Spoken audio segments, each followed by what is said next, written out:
Hi, my name's Todd Stavrakis. I'm pastor of a Presbyterian church outside of Philadelphia, and I'm also one of the members of the board of Pathways, which is a multi-denominational organization that works in the mainline Protestant community to promote stronger relationships between mainline Protestant congregations and their Jewish brothers and sisters in their neighboring synagogues.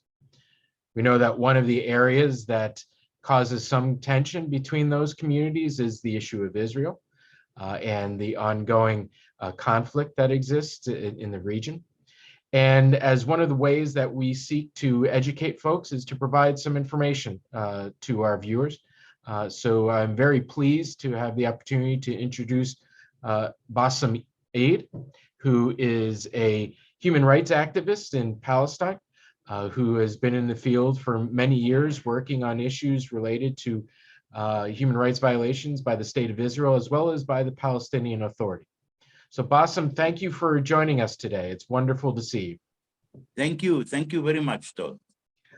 So tell me a little bit more about your background and how you've gotten into the field of human rights and what you've been doing.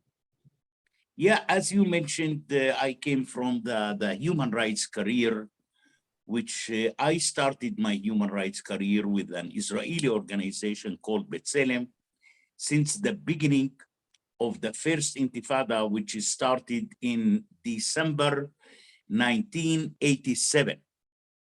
I worked for B'Tselem for 7.5 years.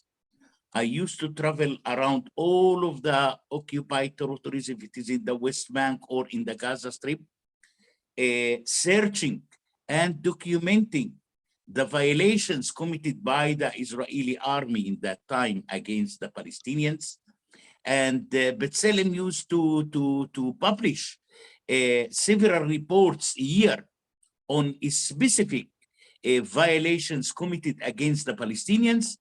And B'Tselem used to make a kind of a campaign among the Israeli public opinion towards all of those violations committed against the Palestinians. I remember in that time we used to meet, members of Knesset. We used to meet ministers that some of those reports are related to their ministry, which in very often those ministers used to appoint an investigation committee to look into the complaints and to come out with a kind of conclusions and recommendations. That's continued till the Oslo Agreement in 93. In 94, after the arrival of the Palestinian Authority to Gaza and Jericho, I decided to resign from B'Tselem and to create the Palestinian Human Rights Monitoring Group in terms to document the violations committed by the Palestinian Authority and its security forces against the Palestinians. So, to create a human rights organization under the Arab regime, it looks like to commit a suicide. Just 4 months ago, after the foundation of the organization, I was arrested by Yasser Arafat in that time, but I was so lucky that I kept in jail only for 25 hours. And the only person who succeeded to release me in that time was the Secretary of the US, Warren Christopher, under Bill Clinton administration. And that detention by Yasser Arafat almost gave me the impunity from the Palestinian Authority. Since 2002, I am living in Jericho without any problems or any troubles from the side of the Palestinian Authority. Well, thank you for that background. And so recently, I know that you've conducted some research into the issue of apartheid, since it has become something that many individuals are trying to compare the present situation in Israel to that of South Africa last century. And I believe your report was done with a gentleman, Benjamin Pogan. Is that correct? Yes, you are right. And I know Mr. Pogan has an interesting background when it comes to apartheid. Could you share some of that? He is. And the most interesting thing that Mr. Benjamin born in Cape Town in South Africa, and he was a reporter at the Daily Mail, a newspaper in that time, and he worked in that newspaper till it was closed by the apartheid regime in 1985, and afterwards, Mr. Bugrund immigrated to the UK. Over there, he stayed for several years, and afterwards, he decided to immigrate to Israel. Right now, he is living in Israel, in Jerusalem. He already published several books about a specific, let's say, personalities who has been involved during the apartheid period, and no doubt that he has a huge experience towards the apartheid. And I was very happy that I worked with him during that research, and we put it out together. Great. Well, thank you for one, sharing that background with us. I think it's important for our viewers to understand who are the individuals that are presenting some of the research and information that Pathways is circulating. Yeah. So what is the recognized international definition of apartheid? See, this is one of the problems that each organization has its own definition towards the apartheid. But the most, let's say, definition, which is well known among the those organizations, that the apartheid originally used to describe the system of racial discrimination that existed in South Africa till 1994. Another people coming and saying it's a policy of a practice of separating people of different races, classes, or ethnic groups, as in schools, housing, and public or commercial facilities, especially as a form of discrimination. Now, when we are taking such kind of definitions, and we look to the situation in Israel we have a joint schools. Arabs, Muslims, and Israeli Jews are sitting in the same class. Look to the universities in Israel. There is no one university in Israel that there is no an Arab student learning over there.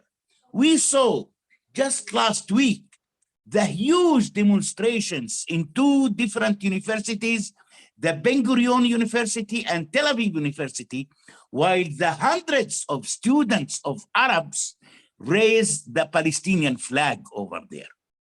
So is such kind of thing never ever been exist during the apartheid in South Africa. So to come and to accuse Israel as an apartheid, I think that means that people has no idea what is Israel and what is the daily life of the Arabs in Israel. So it seems to be what you're saying is that the basis for most of the definitions of apartheid have to do with race. Yes. And here, the Palestinians has no problem of race with the Israelis. The Israelis has no problem of race with the Palestinians. We are talking about a political conflict. This is the real issue today, and for such kind of a political issue, you couldn't come and accusing Israel as an apartheid.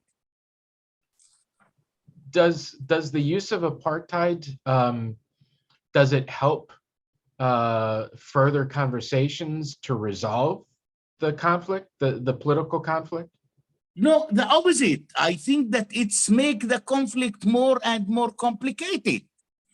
I think that those organizations or other countries, instead to come and to accuse Israel as an apartheid, the question how you can narrow the gap between the Israelis and the Palestinians, how you can build the bridges between the Israelis and the Palestinians in terms to bring them together, in terms to sit on one table and start negotiating any kind of a future peace between themselves.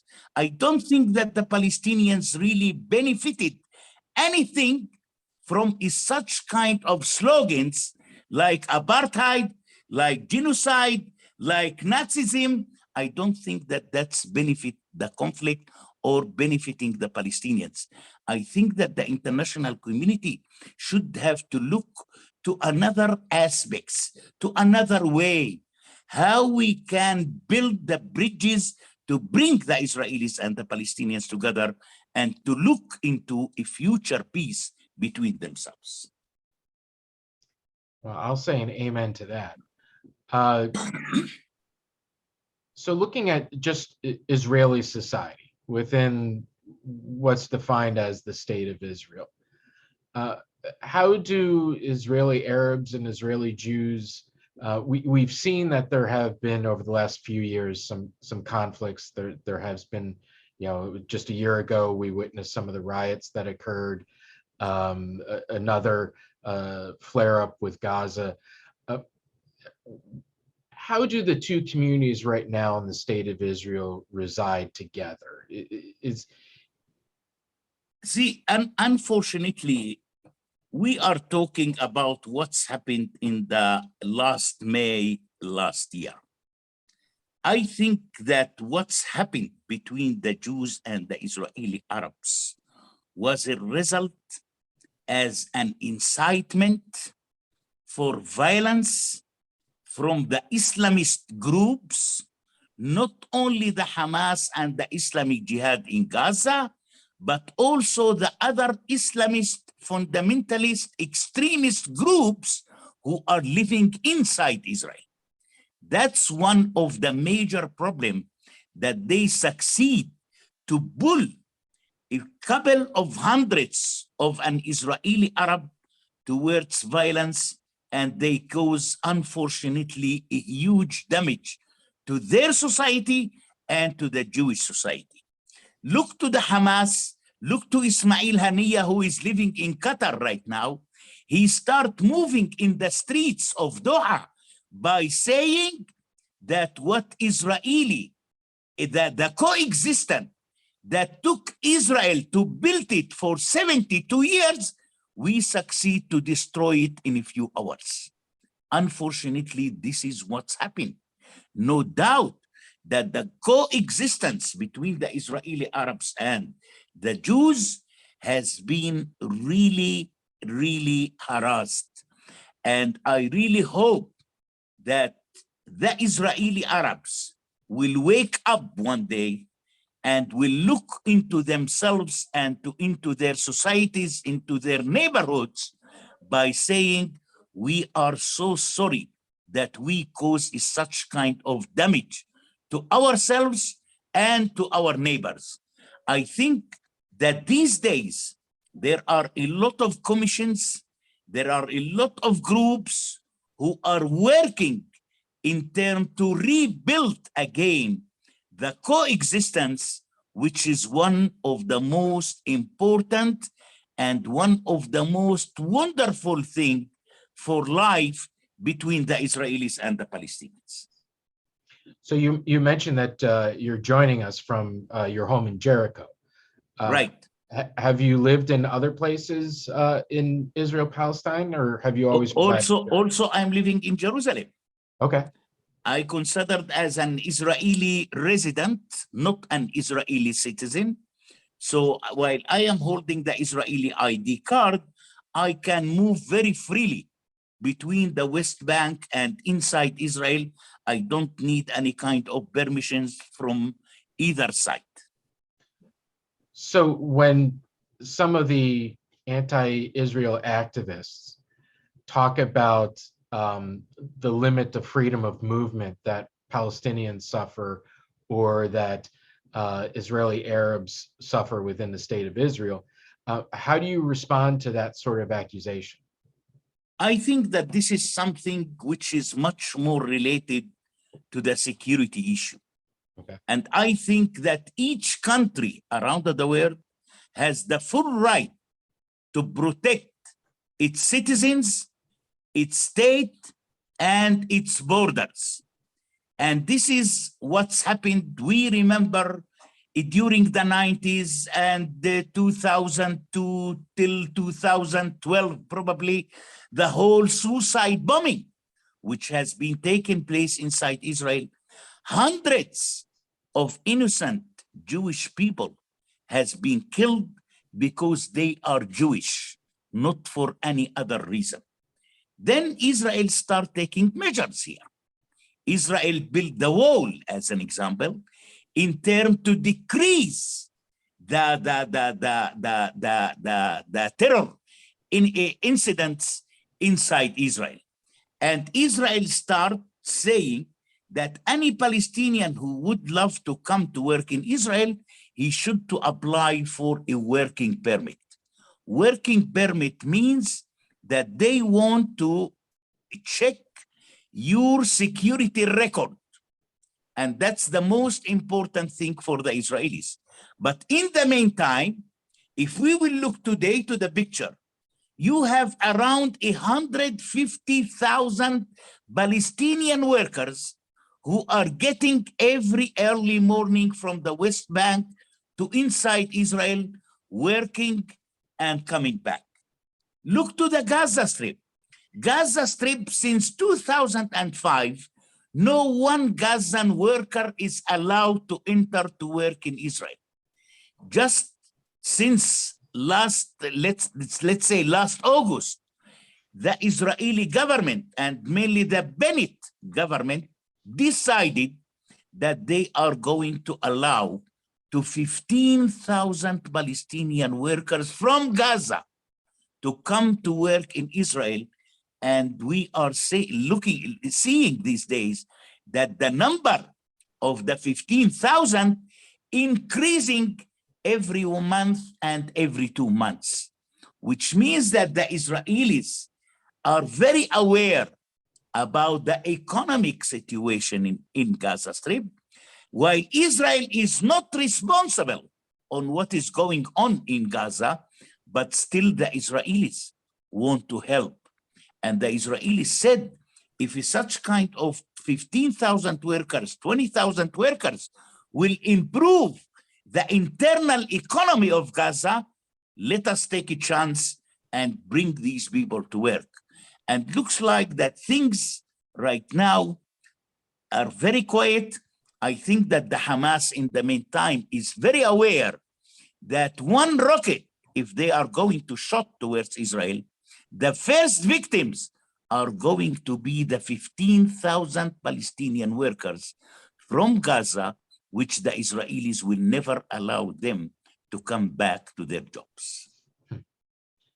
So help our viewers better understand the political setup in the West Bank.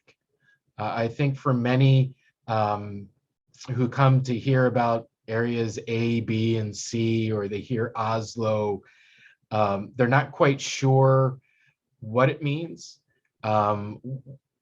what Palestinians are able to do or not able to do, where does the Palestinian Authority, where do they govern, where do they not govern? Can you give us just a sort of a brief overview of that system and how it's set up?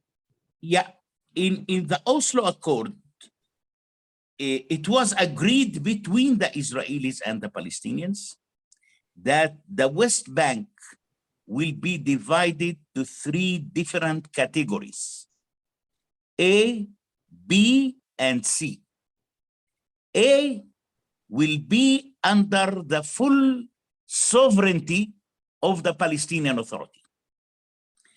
B will be a joint area, means the security issues under the Israelis, the civil issues are under the Palestinian Authority. Area C, which is, by the way, most of the settlements are located in Area C, will remain under the Israeli sovereignty. This is how they divided the territories. In the meantime, there are Palestinians these days in the West Bank that they don't know exactly under which category they are living. Is it area A or B or C? When you ask him, then he starts asking you, what does it mean A, B, and C? I think that this is one of the major problems of the Palestinian Authority, that the Palestinian Authority never ever tried to let people know what the agreement is talking about and what is the difference in such kind of categories.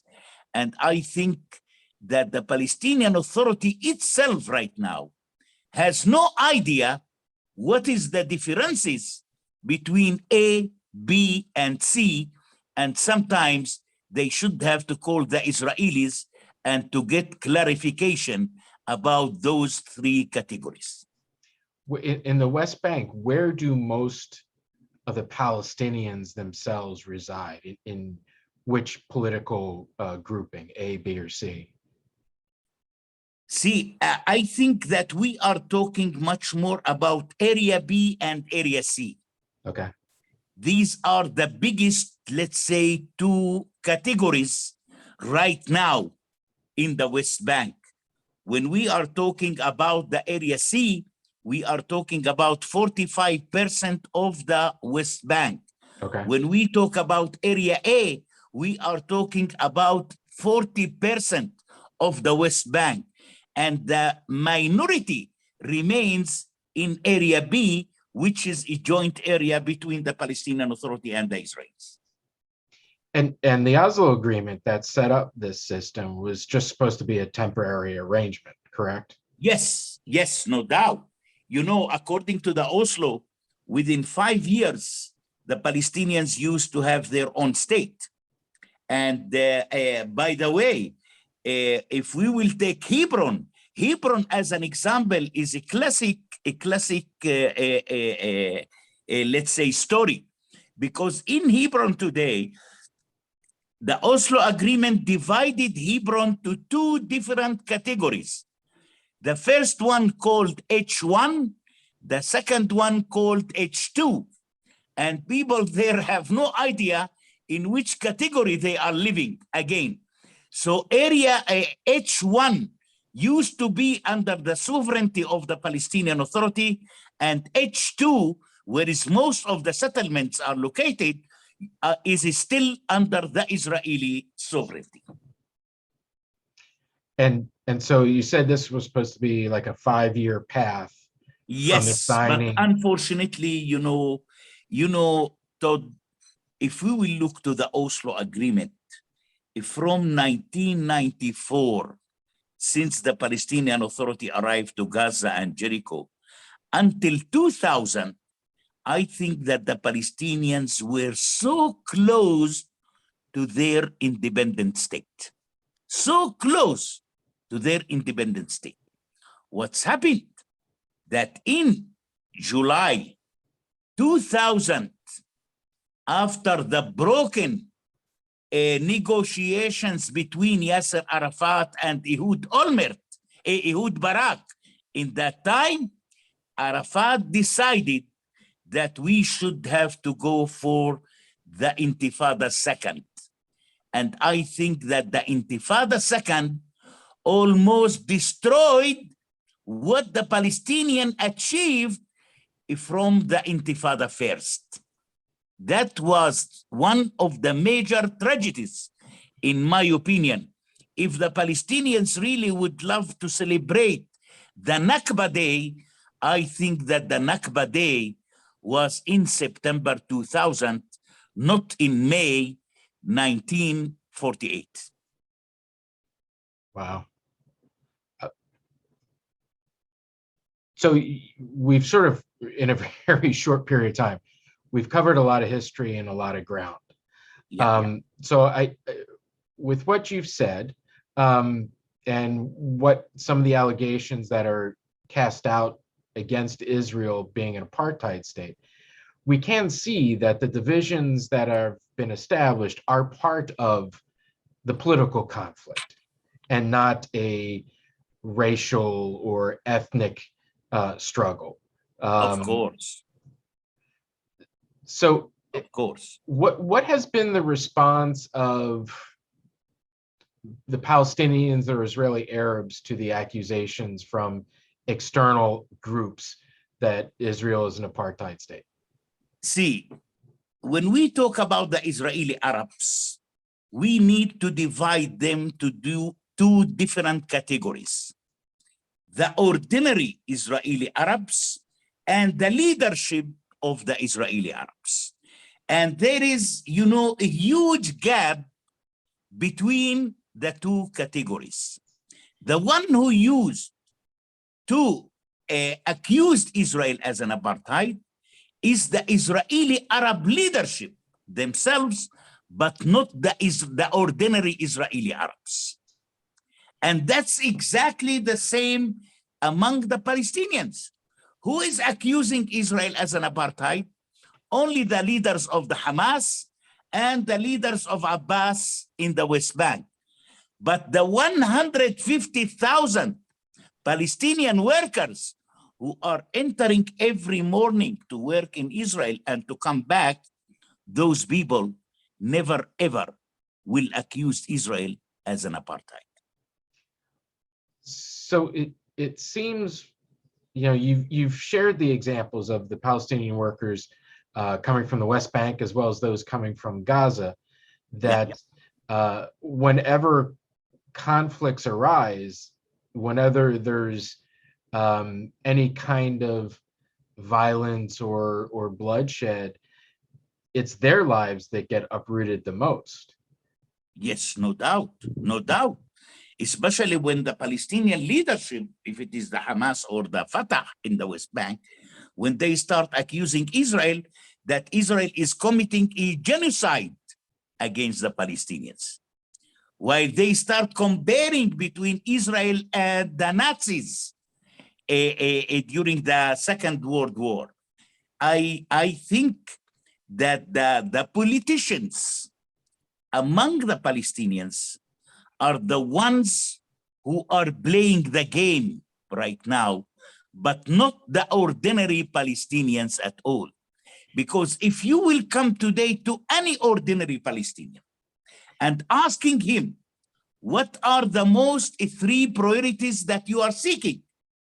He will say a job to survive, to secure the education system and the health system for my children. Nobody is talking about the wall. Nobody is talking about the settlements. Nobody talking about the foundation of the Palestinian state, which means that the majority of the Palestinians almost lost the trust in their own leadership.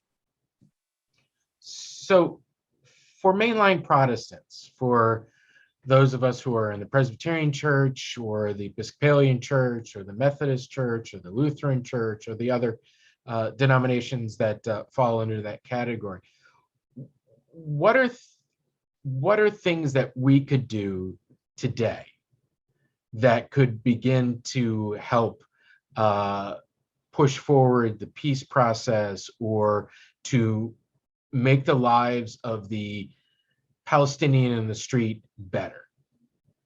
I think that all of those that you mentioned should have to start thinking about how creating a dialogue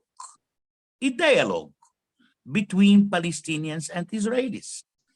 Is such kind of dialogue can take place, in Israel, can take place in Ramallah, and can take place in other countries around the world.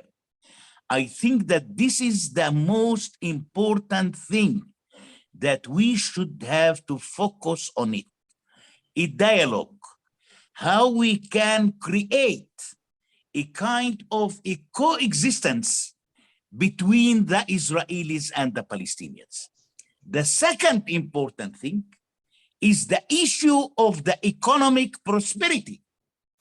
I am a person who believes that the economic prosperity, it probably will be able to pave the way towards a future peace between the Israelis and the Palestinians.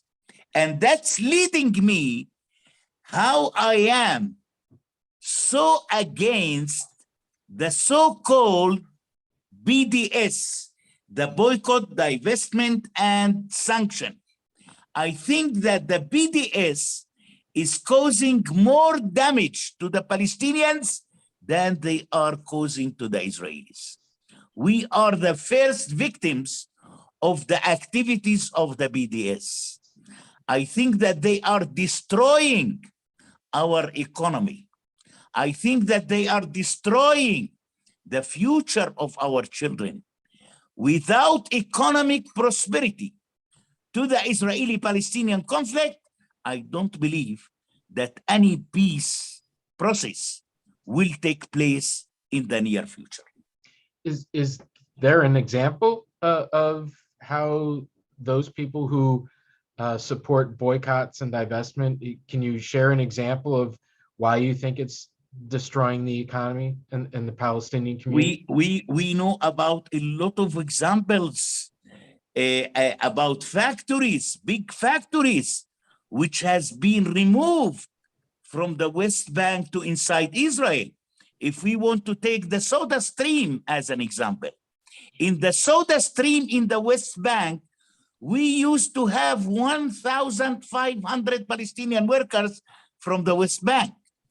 As a consequences of the activities of the BDS, the owners of the factory decided to remove the factory from the West Bank to the south of Israel, and 1,500 Palestinian workers already lost their jobs. This is, I think, one example, and I have tens of other examples. I know another factory in Al-Qana settlement who used to make bagel.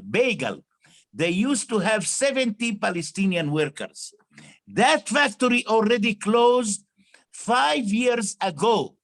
You couldn't believe that the workers in Nablus is still calling their bosses in that factory asking for a job by saying we didn't find a job since 5 years ago. Why they didn't find a job? For a very simple reason, that the average of the monthly salary in Israel is 10 times more than it is under the Palestinian Authority. Listen, Todd, I know people in Gaza who are working 12 hours in 10 shekels a day, $3 a day, 12 hours working in the Gaza Strip these days. Come on, Israel will never accept such kind of salary. People in Israel today, each per hour work is around $10 in Israel. So if you are working 8 hours, you will get $80, not 10 shekels, not $3 like it is in Gaza. I think that this is something that the international community should have to focus on it and should have to stand up and crying against what's really happening to the Palestinians by the Palestinians. So you've highlighted two things that mainline Protestant churches could do, that Yes. we could support dialogue programs, engagement programs, reconciliation programs, both in Right. Israel, in the West Bank, in other parts of the world where we have sizable Palestinian communities and Jewish communities. And then we could also look to invest in businesses and other opportunities within the Palestinian society themselves for economic growth and for Right. job opportunities. Are there any other action items that we could take that, say tomorrow could make a difference in the life of I Palestinians? think if we will start taking such kind of actions from tomorrow, I believe that will improve the situation of the Palestinians and the Israelis. And I wish that not only the churches will do so, but also leaders of countries, especially in Europe, especially in the United States, to start working on the prosperity of the economy and on the dialogue between the Israelis and the Palestinians. Well, I want to thank you for that very clear prescription of things that we could be doing. It certainly seems like in the conversation that we've had today that it seems like the extremists, probably on both sides, have more say in what's going on than the average person. And it certainly seems like, as you've described it, the average Israeli Arab, the average Palestinian, the average Israeli Jew are really looking for the same things, which No is doubt about job, healthcare, education, and safety for their children. No doubt about it. So the church needs to be lifting up those voices as opposed to passing things that accentuate the extremists. Exactly. Exactly. Well, Bassem, I want to thank you for your time today. I really appreciate it. I know this comes after a long day of work for yourself, and really appreciate your work, what you are doing to lift up the voices of Palestinians. We continue to pray and support you in your endeavors, and we look forward to sharing further conversations down the road. So thank you so much for joining us today. Thank you very much. Thank you, and all the best to everybody. Thank you. Thank you. Thank you.